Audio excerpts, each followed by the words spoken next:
Αγαπητοί συνάδελφοι, γεια σας και πάλι μαζί για τη συνέχεια των wikis. Στην προηγούμενη ενότητα μάθαμε πώς μπορούμε να δημιουργήσουμε ένα wiki με το PBWorks, μάθαμε πώς μπορούμε να προσθέσουμε σε αυτό χρήστες και να τους δώσουμε δικαιώματα, πώς να διαχειριστούμε τις σελίδες του, προσθέτοντας νέες και εισάγοντας συνδέσμους σε αυτές. Τέλος, μάθαμε πώς μπορούμε να εισάγουμε βίντεο και εικόνες. Τώρα θα μάθουμε κάποιες ακόμα λεπτομέρειες για να οργανώσουμε λίγο καλύτερα το wiki μας. Τι θα κάνω βήμα-βήμα.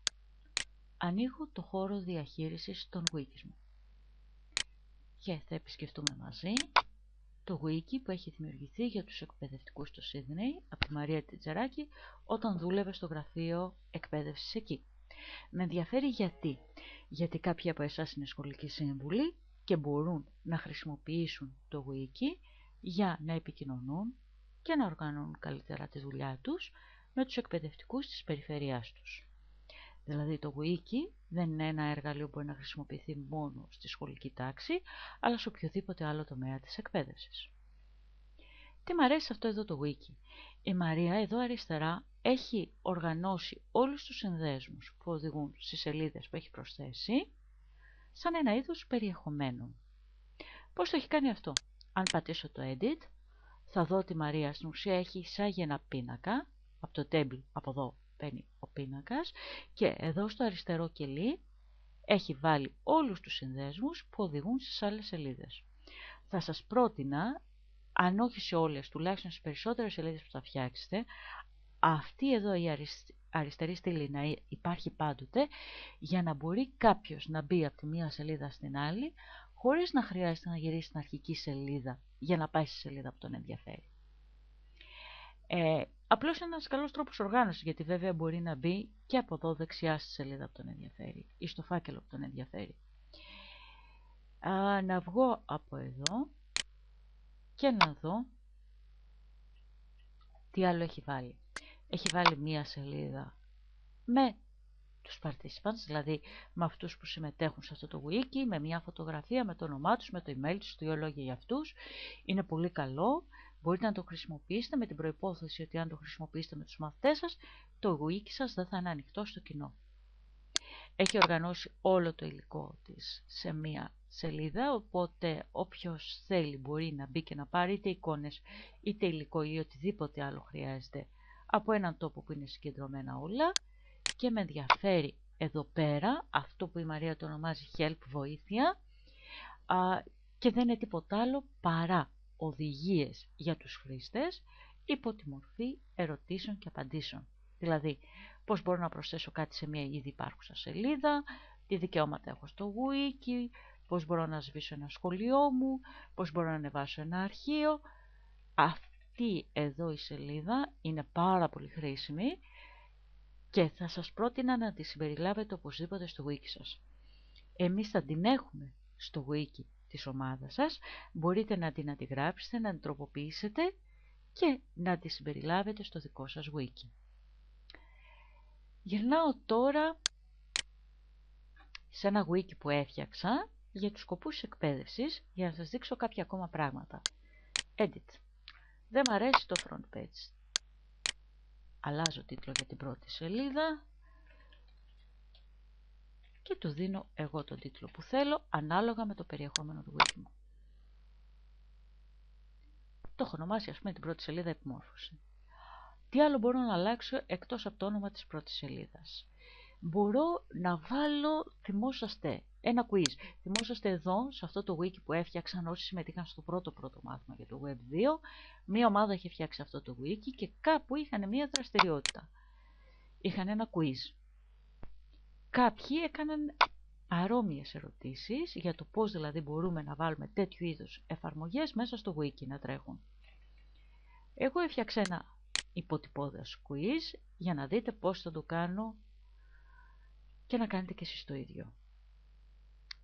Παντού υπάρχει αυτή εδώ η επιγραφή ή κάποιο άλλο σύμβολο που δείχνει ότι αυτό το wiki, αυτή την εφαρμογή μπορώ να την πάρω και να την ενσωματώσω που θέλω. Εδώ πέρα θα πάρω τον κώδικα, αυτός εδώ είναι ο κώδικας, κάνω copy, γυρίζω στη σελίδα μου, πατάω edit Και εδώ πέρα που λέει source, πατάω, ανοίγει εδώ η σελίδα και το σημείο μπορώ να γράψω τον κώδικα. Προσέχετε, δεν βγάζει τον Gensor από εκεί που είναι. Πατάω επικόλληση, save, και αν όλα πάνε καλά, που συνήθως πάνε, θα δω το πρώτο quiz που έφτιαξα για τα wikis. Οπότε ξεκίνησαν. Βέβαια εσείς μπορείτε να δημιουργήσετε ό,τι άλλο θέλετε. Τι άλλο μπορώ να κάνω? Δείτε λιγάκι εδώ δεξιά. Το ίδιο το wiki μας δίνει κάποιες επιλογές. Δηλαδή μας δείχνει πώς μπορούμε να φτιάξουμε κάποιες σελίδες με έτοιμα templates. Εδώ πέρα αυτή η σελίδα αφορά τις εργασίες των μαθητών. Μπορείτε να το χρησιμοποιήσετε για να οργανώσετε τις εργασίες των μαθητών σας. Meeting agenda. Δεν ξέρω αν με τους μαθητές σας οργανώνετε τέτοια meetings. Αν οργανώνετε όμως με συναδέλφους, μπορείτε να βάλετε εδώ πέρα ποιο είναι το θέμα της συνάντησης, ποιοι θα πάρουν μέρος, ο χρόνος, ο τόπος. Course. Αν ετοιμάζω κάποιο μάθημα, εδώ πέρα βάζω το όνομα, το υλικό που δίνω, ποια εργασία έχουν να παραδώσουν οι χρήστες, τα περιεχόμενα ίσως του μαθήματός μου. Διαθέστε λίγο χρόνο να δείτε εδώ πέρα αυτές τις έτοιμες σελίδες. Τις περισσότερες μπορείτε να τις τροποποιήσετε από εδώ μέσα, με το edit πάντα, και να τις φέρετε στα δικά σας μέτρα και σύμφωνα με τις δικές σας ανάγκες. Τώρα, σας είχα πει κάτι για το Creative Commons. Πληκτρολογώ www.creativecommons.gr και εδώ που λέει επιλέξτε άδεια, επιλέγω την άδεια που ταιριάζει καλύτερα σε αυτό που θέλω. Εγώ απαγορεύω την εμπορική χρήση. Η δικαιοδοσία της άδειάς μου είναι στην Ελλάδα και ζητάω την προβολή του κώδικα. Αντιγράφω τον κώδικα, αντιγραφή, γυρίζω στο wiki μου, στην αρχική μου σελίδα, edit και εδώ πέρα που βρίσκεται το Gensor, πατάω επικόλληση. Ήδη βλέπω ότι μπήκαν τα δικαιώματα. Βέβαια εσείς θα το βάλετε στο τέλος της σελίδας, δεν το βάζουμε ποτέ στην αρχή. Τι σημαίνει αυτό? Αν το πατήσετε εδώ θα δείτε ότι εγώ έχω επιλέξει ότι το υλικό μου είναι ελεύθερο για διανομή, με την προϋπόθεση ότι θα αναφέρει το δημιουργός, δεν θα χρησιμοποιηθεί για εμπορική χρήση και κάποιος δεν θα το τροποποιήσει ώστε να φτιάξει κάτι άλλο δικό του πάνω σε αυτό. Αν κοιτάξετε λιγάκι τη σελίδα αυτή θα δείτε κάποιες λεπτομέρειες, πιστεύω ότι σας αφορά αν θέλετε να κατοχυρώσετε το υλικό σας. Να γυρίσω τώρα στις σελίδες μου, να γυρίσω στο δικαία e-learning και να σας πω κάτι τελευταίο.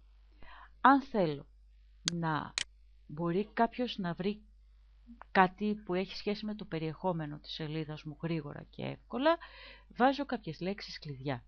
Εδώ πέρα μπορώ να βάλω e-learning.